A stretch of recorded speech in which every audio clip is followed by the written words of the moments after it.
Okay, we are live and ready to rock and roll.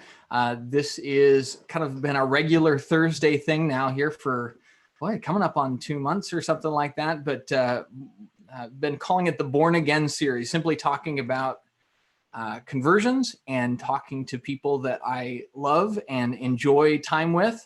And so we are now scraping the bottom of the barrel with Mark Beach. Thank you. In all seriousness, Mark is one of my favorite people. So Mark and I are both directors, along with our wives, for Cascade Friends Camp. So we've gotten to know each other over the years. Mark is the fun director. I'm like the boring one who says, no, we can't do that. That's not safe. And Mark says, who cares if it's safe? It's fun.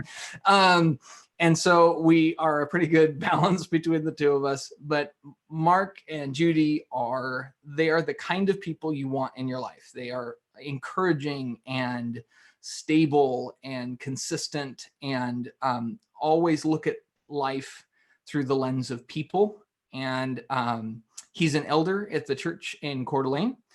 And so just a fantastic person. And so he agreed to come on and talk about how he became a Christian. So Mark, thanks for taking the time to do it. And then let's just start with just kind of, first off, how long have you been a Christian? So I have been a Christian about 25 years. So I think it was like 1993, something like that. Okay. So yeah. Okay. So doing math, right? 27 years, 25 years, something like that. Yeah. Don't you like do math for a living? Isn't that like part of your job? No, I program things and it does the math for me. Oh, okay. So if you just kind of maybe give us a little bit of a background of, your childhood and how you grew up, did you grow up in, the New Jersey slums? Did you grow up like what was your childhood like? Are you grew up a child of multi-billionaires? What? Oh, that'd be nice, wouldn't it? No, actually I was born in Kirkland, so the hospital in Kirkland. And then I spent probably younger portion of my life in Bothell, but primarily, from I think it was age probably 6, maybe even 5 years old. After that, I was in Silver Lake, which is just south of Everett. And I went to Cascade High School and up in Everett. And then from there, I, graduated in 1992.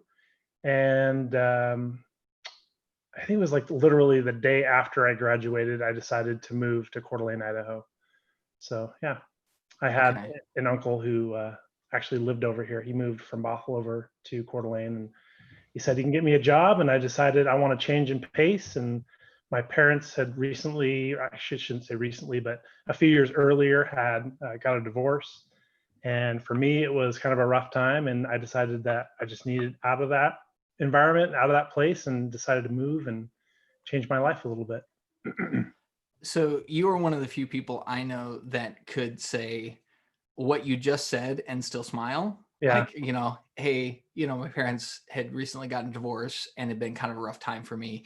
And yet you still look like you're enjoying life. Like it didn't decimate you, but it was a rough go. When did the Christian influence happen in your life then? Is it, earlier than that?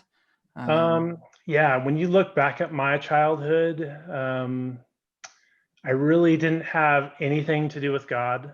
My parents were really big fans of soft tip darts, and so they would be out all the time during the week. And we would spend sometimes at my grandmother's house, my grandma and grandpa, and they lived, over in Linwood, and we would go to a Lutheran church, and that's what my family associated with was the Lutheran church. But my parents never went.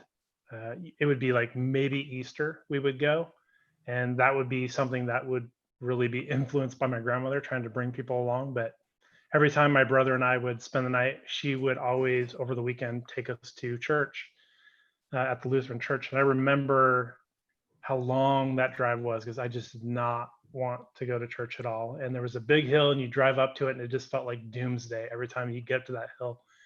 And you go to this Bible classroom, big, huge oak door, tiny table, didn't know anybody, teacher kind of towering over the end of the table. And it was just a horrifying experience for me. I just did not like it. So yeah, going through, high school, I had a girlfriend for um, probably a little over a year, and she always tried to get me to go to church as well. And she was Lutheran, and I just did not want to have anything to do with it at all. Was it mostly just because it was boring? I mean, through the eyes of a kid, was it you didn't like the religious element, or you just didn't like that it was not fun? Definitely from a kid, it felt like it was not fun. I remember not wanting, to be there because of that aspect. And my grandma always handed me the pencil and the piece of paper in the pew when we were in service, but it just felt so strict and so formal. Like, people going up front to partake of the bread and things like that. It was just like a really different experience, and I felt like, man, I'm never going to be this perfect. How are people this formal? It just felt so strict, like they couldn't have fun. And I remember thinking all of that as I was going through that whole experience, just thinking it wasn't for me. Yeah, it's interesting because I didn't know the Lutheran background with you. My Yeah. grandmother is Lutheran too, so we would go, and it was always grandma, and Yep. and all I really remember was they had a program of the order of services, and I Yep. would hold that thing like hope, like Yeah. Almost there's done. 10 items on the list. Now we're down to 8, down to 5. Yeah. Okay, so. So that was your experience with religion. When did that change? So you get through high school, Yep. you get to Coeur d'Alene. Is that Yep. where the change happened? Yeah. For me, it was in Coeur d'Alene. So, like I said, literally the day after high school, I graduated. I moved to Coeur d'Alene, drove my Chevy pickup over there, or it was actually a Blazer. And I was living with my aunt and uncle, who I really, they had a stable environment. It felt like family. So that's one thing I mentioned earlier, is kind of looking back at my life through some of this, thinking about this, what we're going to do today in this interview, and thinking I always gravitated towards stable families. And even with my friends' families and my aunt and uncle, so ended up going to Coeur d'Alene to live with them for a while. And my aunt suggested that since I didn't know anybody, I already had one job. It was electronics manufacturing company, but she told me I needed to go meet people my age. So she had a friend who was a manager at Burger King, and she ended up getting me a job at Burger King, and I was hanging out with people my own age, and that's where I met my wife, Judy. I mean, she was over by the fry bin. I could see her, and it was like one of those magical moments, right, for me. And we started dating. I had a nice pickup truck that she really enjoyed, and she didn't have a car, so I give her a ride home, and we would go out on dates quite often. And I remember, as we come home from those dates, we would just sit out in the pickup truck in front of her parents' house before she had to come inside.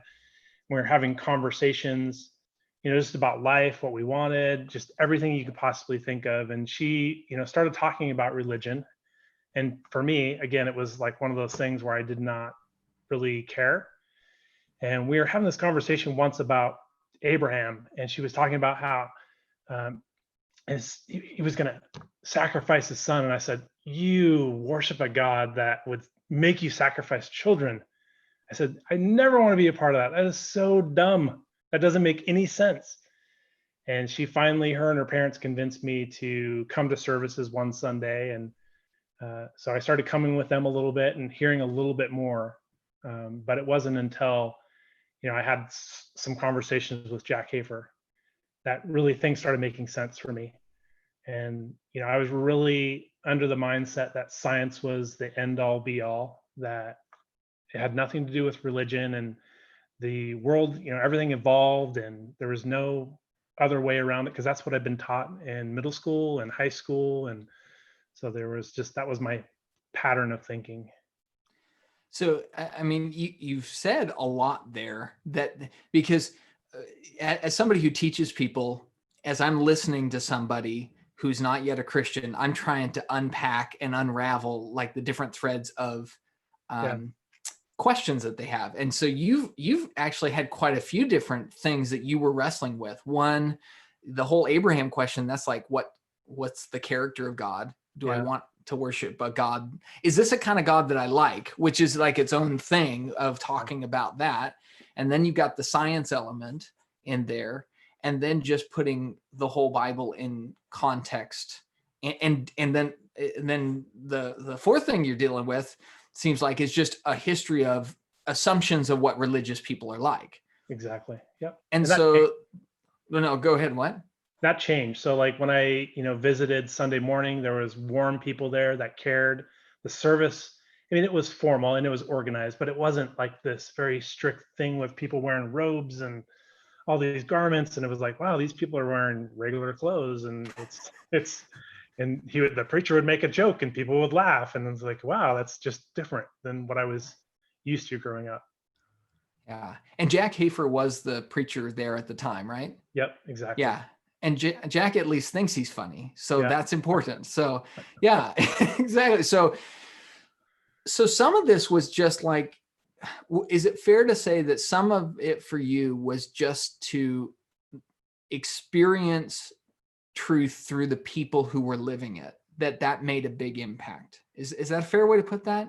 Yeah, it is. I mean, people took the time to study with me. And that's, when I started making the decision, when I first started looking at this whole thing, I wasn't even remotely interested in religion. That's what's really interesting to me as I think back to it, because I wasn't looking for it and it found me.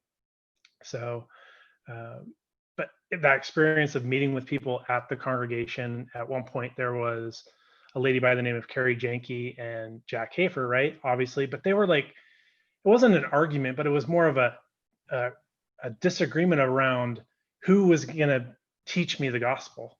And so I just saw people that were really excited and passionate about something that they believed in. Wait, you mean they were like arguing with each other, like Yeah. who gets to do it? I love that. I love that. Boy, wouldn't that be great if we lived in a world where every Christian, like the biggest argument we had with each other was who gets to teach Exactly. the non-Christian. Oh, what a cool thing. Yeah. So it was really a different experience for me. And I looked at, Carrie, and she was so excitable and just energetic and just has passion around saving people. And then Jack, who for me, studying with him, I don't consider myself the smartest person in the world, but he was reading verses and I was like, this is so foreign to me. And he liked to draw very simple pictures. And so for me, that was like it just helped me really understood, what he was saying and how everything worked together in a very logical way, which was, for me, that was the convincing thing. Cause I talked about having more of a flavor for science because I consider myself a very logical person. And things are like, if you do this, then this, and this, and this, and you have to be really prepared. And that's how the gospel was presented to me in that way, is something that just, it built upon itself and it made sense. Well, I mean, you said you're a programmer. Yeah. I mean, logic is pretty big deal in computer programming. Yeah. When you were studying with Jack, where did he start with you? What did he start with? These are the steps to become a Christian. Did he start with, this is how the Bible's put together? Did he just ask you questions and deal with each of those questions as they came up? Do you remember? Yeah. I remember the first thing, I think it was pretty standard where you draw a line on a piece of paper, and he asked me how long the line was. So it really started with, do you agree that we need to use a ruler to measure the length of that line? And so it started from the foundation of, the Bible is our authority, and that's what we all need to be using. So that's really where my Christian walk started.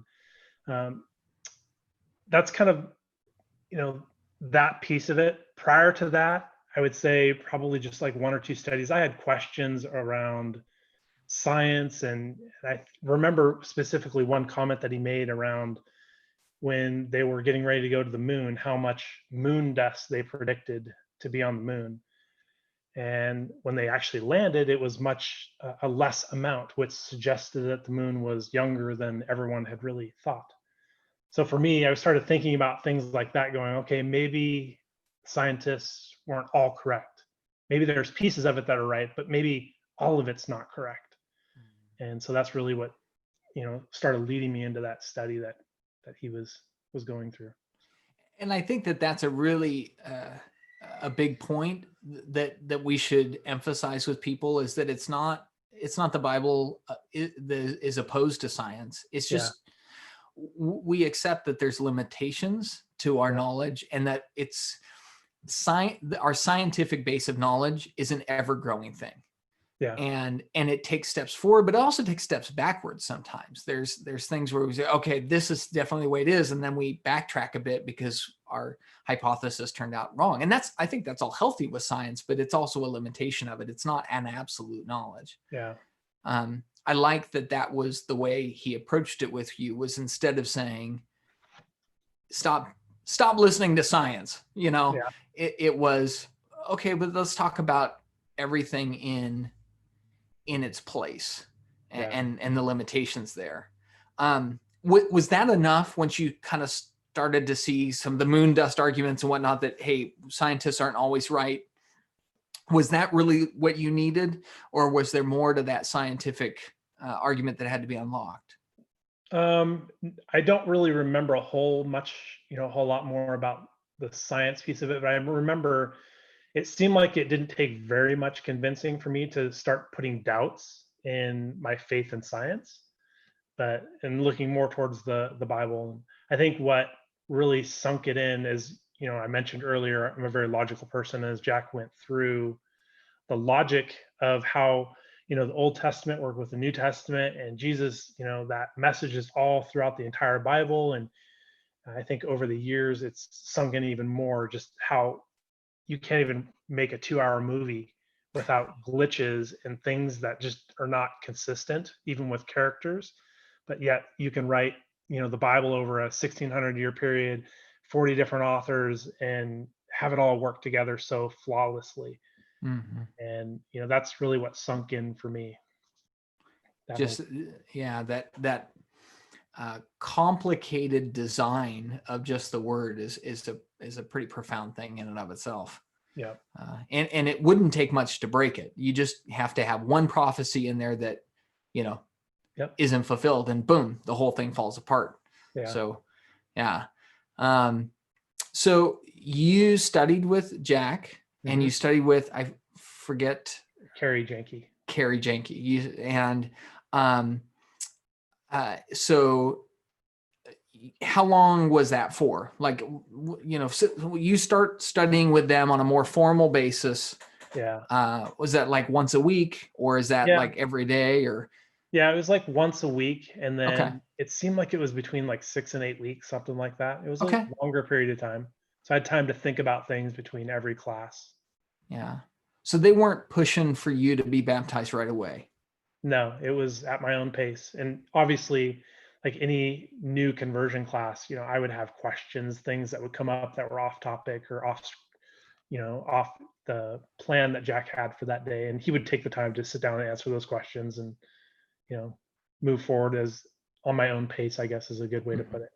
And were you, looking back at it, do you think that was a good thing? Like, were you glad? Yeah. Okay. Oh yeah, totally. I'm just naturally, it's one of the things that people talk about at work all the time, is I just always ask tons of questions and really want to understand it. So for me, it was a really good thing that he was patient and took the time to explain things. Yeah. One of those things that I am noticing as a pattern coming up as I talk with different people is the people who the word takes a really deep root in, and they end up being Christians, not just for a year or two, but, decades. They seem to be that way, where they had a lot of questions and somebody took the time to, either before or after their conversion. Because, I mean, sometimes it happens before you're baptized, sometimes it happens afterwards. Sometimes it's both, but took the time to really answer their inquisitive mind. And I think that there's a lot to that, because then you resolve it and you can move forward with conviction. Yeah. So they 6 to 8 weeks studying, and then what does it look like when you choose to become a Christian? What's that whole scenario? Were you studying one day and just say, I want to? Do you call them out of the blue at 2 a.m.? What's going on?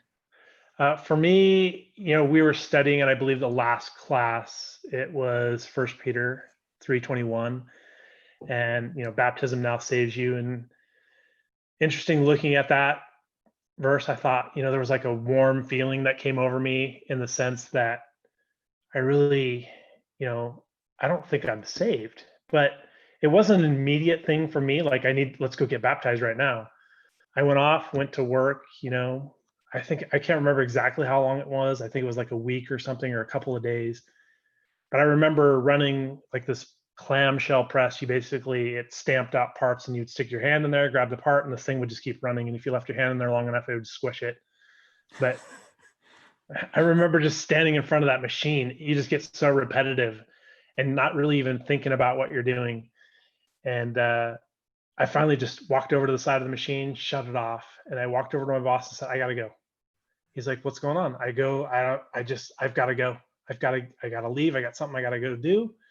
And we didn't have cell phones at the time. And I just drove down to the church building, and I believe Jack was there, and went through that process of being baptized. But it was, you know, the minutes leading up to that decision to talk to my boss and say, "I need to leave right now," it's just like I got more anxious and more anxious and more anxious, because I was thinking about that verse, that I wasn't in that saved condition and I needed to go do something about it.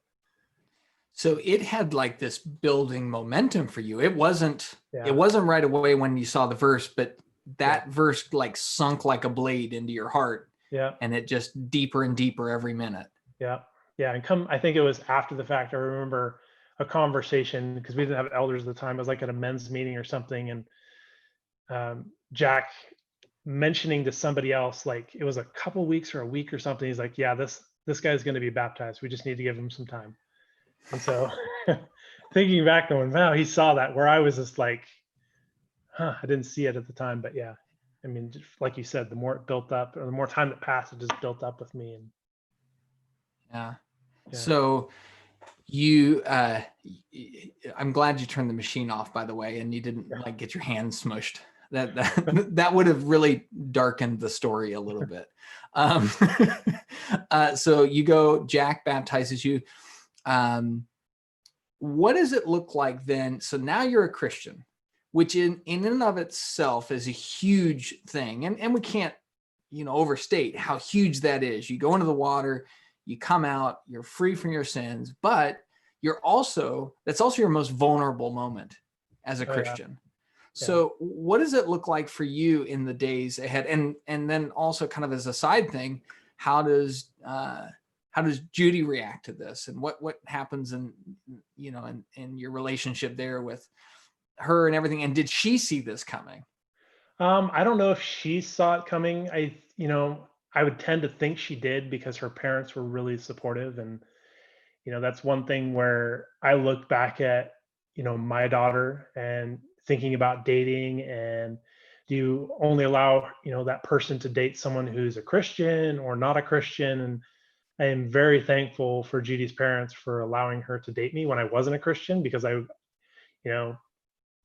didn't have Jesus at that point, and she took the time to explain things to me. But yeah, I can see where they were supportive of it, more supportive than it was. Just, I guess, again, patient, and they just saw something in me that I didn't see in myself. Invited me to services, spending time with me. And for me, being a new Christian, again, my family wasn't really religious. I really didn't know how to do things. I didn't know what to do. And being a new Christian, it felt lost. I didn't feel like I had a foundation to stand upon. I was just this new person, not knowing what to do.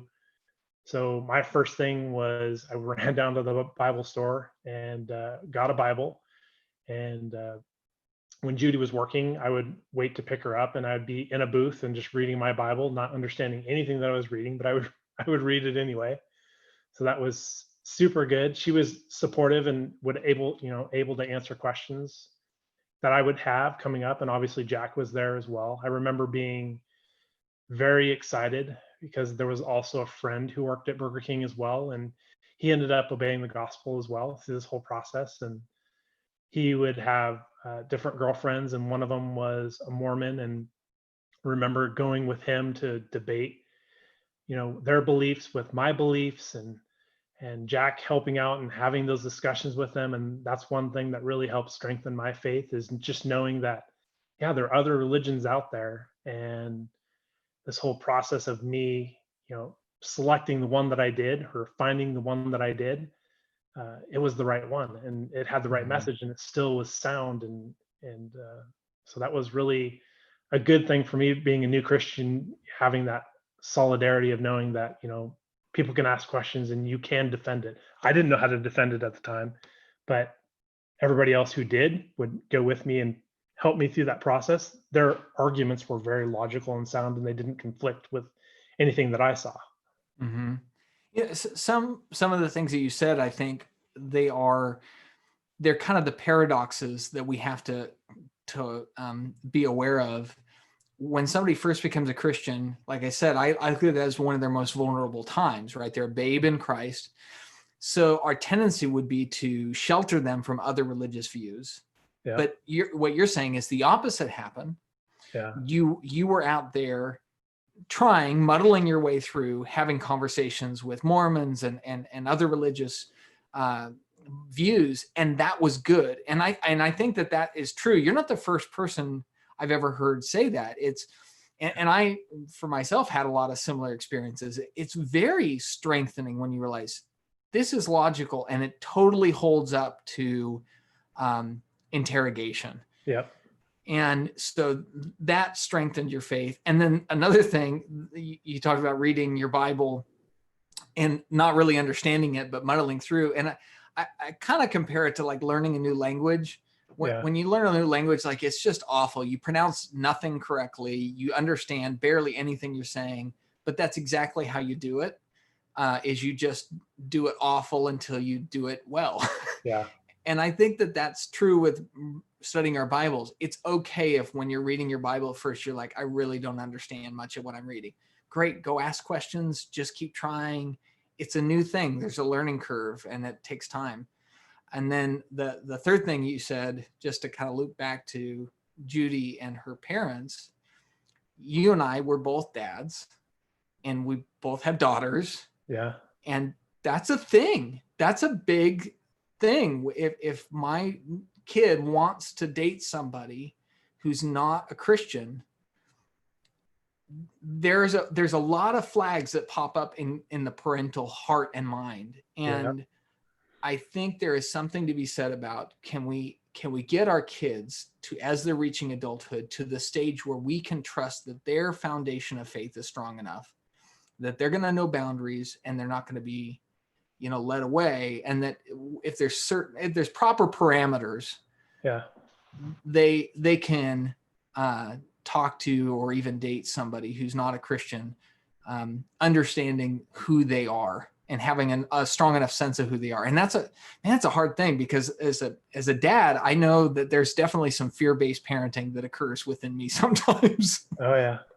Yeah. It's usually the opposite for us. Judy is much more fearful than I am, and I'll just let them go take that risk and learn and be there. We'll both be there, obviously, if they fall and pick them up. But yeah, it's one of those things where you've got to get them out of the nest and they've got to experience that.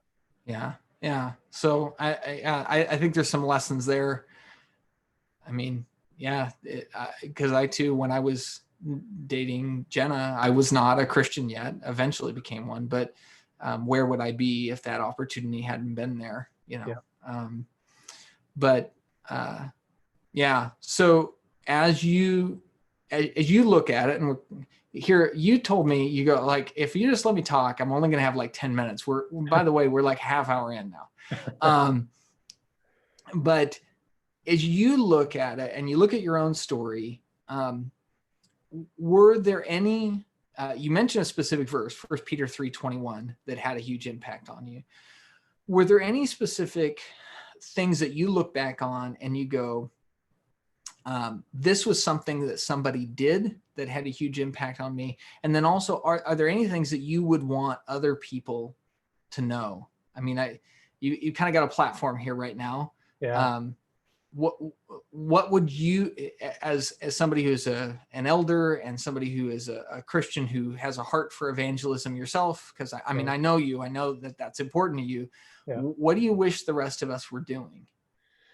Yeah, I look back being a very young Christian. We had an older gentleman in the congregation, and his name was Doug Frame. And I mentioned this when, the congregation selected me to become an elder. We had this day, or part of the worship service, where we talked about the chief shepherd, and each one of the elders got up and talked a little bit about things that kind of led them to their eldership. And this gentleman, when I was like brand new Christian, he just pulled me aside and said, "Someday that you're going to be an elder.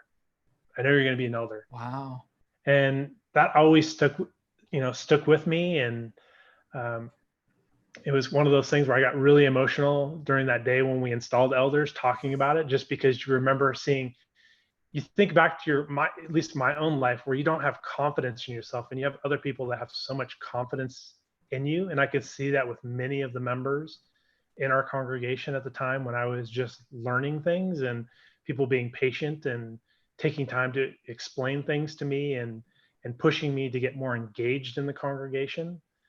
So that would be one thing that I would take away, is just remember the sphere of influence that you have as a member in the church for those Christians, because the smallest thing that you can say or do, I mean, it can really have a huge impact, both positive and negative, on other members. And for me, it was a huge positive thing, because again, I didn't have a whole lot of self-esteem, and you see somebody else who had that much confidence in you, and knowing that you could move, that far forward. And at the time, being an elder was just completely out of scope. It didn't even make sense to me.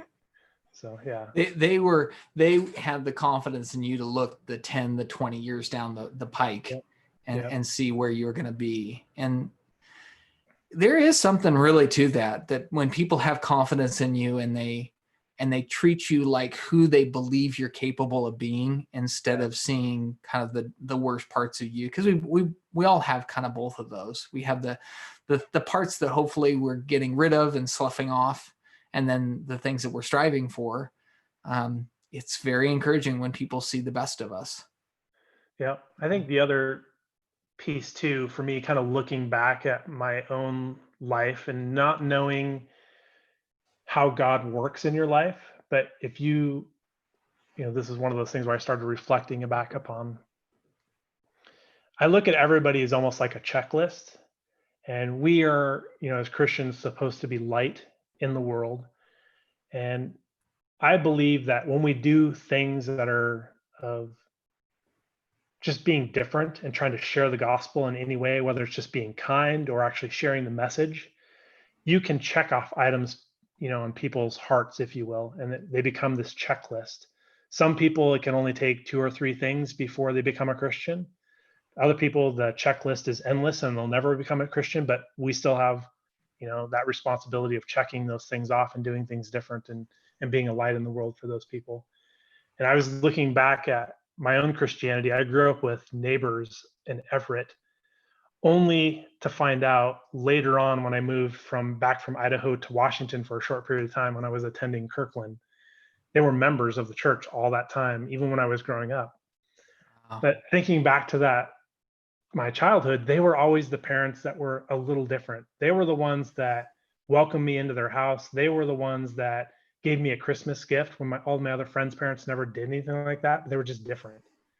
And seeing how, my girlfriend at the time through high school encouraging me to go to church, or my grandmother encouraging me to go to church, is just God's way of working on you, and knowing that all of us have a little bit of responsibility in that, and helping share the gospel and doing those types of things. Because at one point, my list was completed and checked off, and God introduced me to Judy and decided this is my time to take action, and I did that. But not giving up on those individuals, I think, is a huge thing. Man, I don't know that I'll ever look at it the same again. Honestly, I kind of feel like now this needs to be the Mark show, and I just need to be here to listen, because that's huge. That if we begin to think of everybody's got a checklist, and you don't know where they are on the checklist. And you're right. Some people, their list is endless, but it doesn't mean you shouldn't be trying to check stuff off. Yeah. And that, if all you do with your life is you think I'm trying to check things off of people's list, trying to check that box in some way. I mean, that's just honestly, it just almost brings me to tears thinking about that family when you were growing up. Yeah. I mean, that's huge.